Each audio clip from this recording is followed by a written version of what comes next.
साथियों, अगले कुछ ही दिनों में यमुनोत्री, गंगोत्री, बाबा केदारनाथ, बद्रीनाथ धाम की यात्रा भी शुरू होने जा रही है।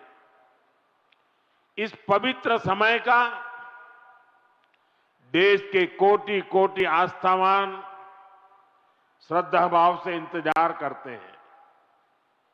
मैं पंच बद्री, पंच केदार, पंच प्रयाग और यहां के आराध्य देवों को श्रद्धापूर्वक प्रणाम करता हूं।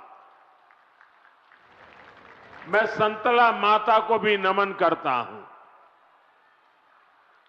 यहां आने से पहले मुझे मां डाट काली के दर्शन करने का सौभाग्य मिला है।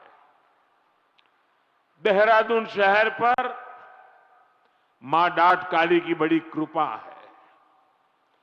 दिल्ली देहरादून इकोनॉमिक कॉरिडोर के इतने बड़े प्रोजेक्ट को पूरा करने में माता डाट काली का आशीर्वाद बहुत बड़ी शक्ति रहा है। साथियों, उत्तराखंड राज्य अपनी स्थापना के 25 वर्ष पूरा करने के साथ ही 26वें वर्ष में प्रवेश कर चुका है। आज दिल्ली देहरादून एक्सप्रेसवे के उद्घाटन के साथ इस प्रगति में एक और बड़ी उपलब्धि जुड़ी है।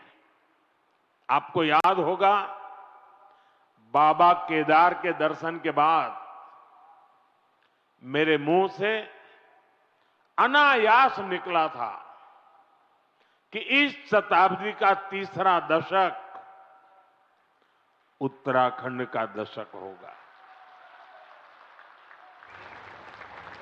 मुझे बहुत खुशी है कि डबल इंजन सरकार की नीतियां और उत्तराखंड के लोगों के परिश्रम से ये युवा राज्य विकास के नए आयाम जोड़ रहा है। ये प्रोजेक्ट भी उत्तराखंड के विकास को नई गति देगा। इस एक्सप्रेसवे का बहुत बड़ा हिस्सा यूपी से होकर गुजरता है। इससे गाजियाबाद, बागपत, बड़ौद, शामली और सहारनपुर जैसे अनेक शहरों को भी बहुत फायदा होगा।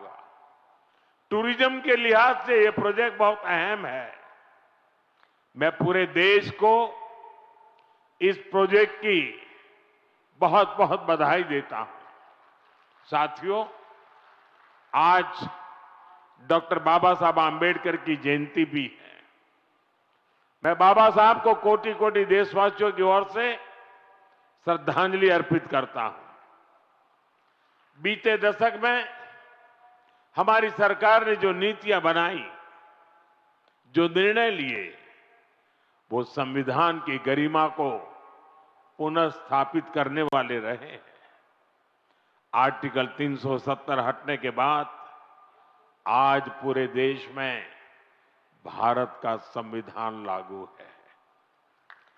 जिन दर्जनों जिलों में माओवाद, नक्सलवाद खत्म हुआ है, वहां भी अब संविधान की भावना के अनुरूप काम हो रहा है। देश में समान नागरिक संहिता लागू हो, यह हमारे संविधान की अपेक्षा है। उत्तराखंड ने संविधान की इस भावना को आगे बढ़कर और उस भावना को आगे बढ़ाकर पूरे देश को राह दिखाई है। साथियों, बाबा साहब का जीवन गरीबों को, वंचितों को, शोषितों को न्यायपूर्ण व्यवस्था देने के लिए समर्पित था। हमारी सरकार आज उसी भावना के साथ हर गरीब, हर वंचित को सच्चा सामाजिक न्याय देने में जुटी है।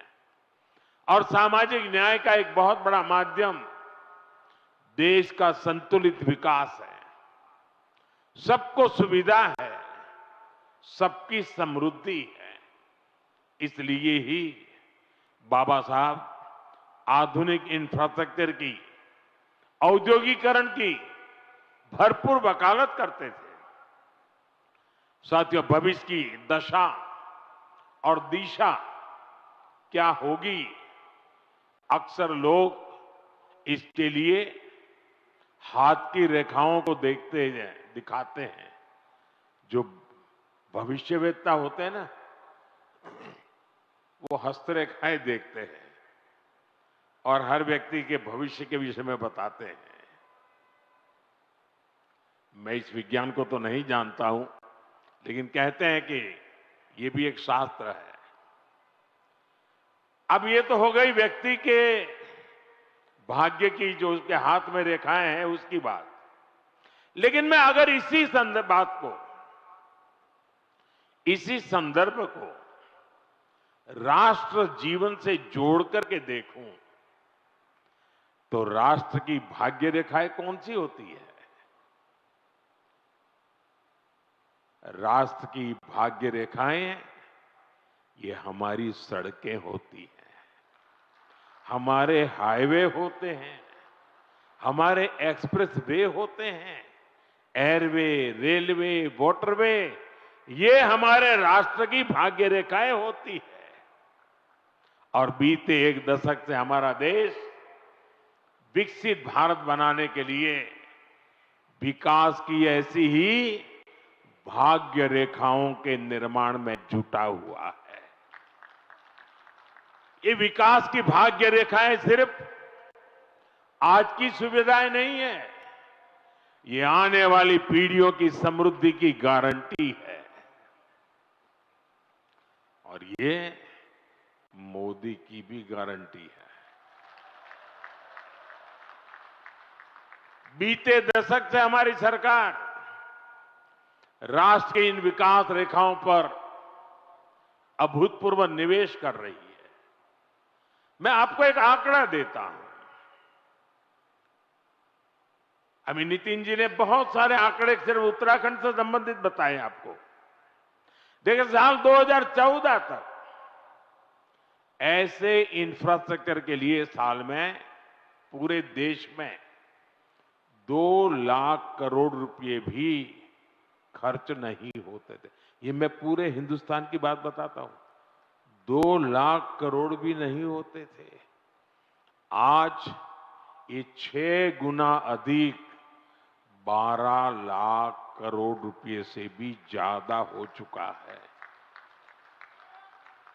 यहां उत्तराखंड में ही 2.25 लाख करोड़ रुपए से अधिक के इंफ्रास्ट्रक्चर प्रोजेक्ट पर काम जारी है। 2014 के पहले पूरे देश के लिए 2 लाख करोड़, आज अकेले उत्तराखंड के लिए 2.25 लाख करोड़ रुपया।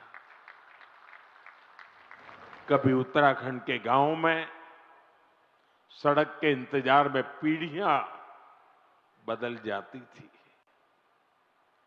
आज डबल इंजन सरकार के प्रयासों से अब सड़क गांव तक पहुंच रही है। जो गांव पहले वीरान पड़ गए थे, वो फिर से जीवंत हो रहे हैं। 4 धाम महामार्ग परियोजना हो, रेल परियोजनाओं का विस्तार हो, केदारनाथ और हेमकुंड साहिब रोपवे हो, विकास की ये रेखाएं इस क्षेत्र के कोने कोने में जीवन की भी भाग्य रेखाएं बन रही है। साथियों, 21वीं सदी का भारत आज जिस स्पीड और जिस स्केल पर काम कर रहा है, उसकी पूरी दुनिया चर्चा कर रही है। मैं आपको उत्तराखंड, पश्चिमी यूपी और दिल्ली का ही उदाहरण देता हूं। कुछ सप्ताह पहले ही दिल्ली मेट्रो का विस्तार हुआ, मेरठ में मेट्रो सेवा की शुरुआत हुई, दिल्ली मेरठ नमो भारत रेल देश को समर्पित की गई, नोएडा इंटरनेशनल एयरपोर्ट की शुरुआत हुई, हवाई जहाजों के लिए एमआरओ फैसिलिटी पर काम शुरू हुआ और आज देहरादून दिल्ली एक्सप्रेसवे शुरू हो रहा है। साथियों, इतने छोटे से रीजन में ये सब इतने कम समय में हो रहा है। कल्पना कीजिए, देश में कितने बड़े पैमाने पर इंफ्रास्ट्रक्चर बन रहा है। और इसलिए मैं कहता हूं, 21वीं सदी का भारत आधुनिक इंफ्रास्ट्रक्चर के जिस नए युग में प्रवेश कर रहा है, वो अभूतपूर्व है, अकल्पनीय है। साथियों, आज भारत के अलग अलग हिस्सों को जोड़ने वाले अनेक इकोनॉमिक कॉरिडोर्स, उस पर काम चल रहा है।